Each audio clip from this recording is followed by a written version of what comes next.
My name is Michael Page. I was staying in an apartment with my friend.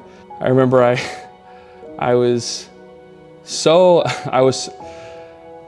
high that I ended up throwing up in the bathroom and then laying on the couch that they had put there for me in the living room because they only had 2 rooms and I was the 3rd person. And I was just laying there and thinking that, if God has a future family for me, this isn't the man I want to be for them. And so I gave my heart to the Lord right there. I started getting back into the church, started really going at it, and then my track record wasn't too good. So I spent 5 years going in the wrong direction. That's kind of when things started to shift a little bit. It's kind of like where your dad tells you not to do something and you do it anyway and you hurt yourself, and he runs over to you to make sure you're okay, to give you a big hug and just love you, but not to say I told you so. And that's what I experienced in that moment of just being, again, a lukewarm Christian, not doing what I should be doing. And then I prayed to God.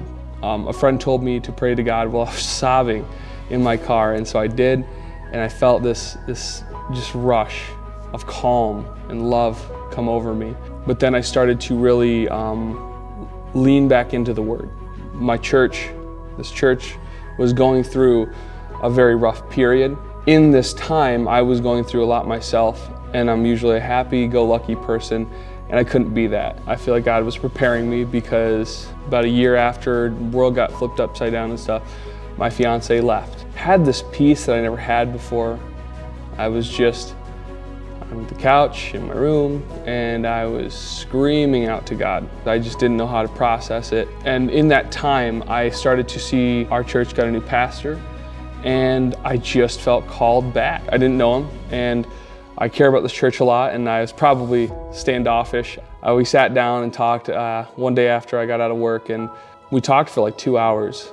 It was great. He gave me his full story. It was really impactful. I think a big part of the reason I stayed from that point and why I stay now is because of that meeting. It's the fact that he was willing to sit down with me and really go through things. In a time where I really wasn't interacting in the world, that he didn't know me, he had no reason to trust what I was saying, and he made me feel like I matter. It's not that I didn't feel like that before, but it's just the real intention that went with that time. And he listened to me, he listened to my story and where I came from.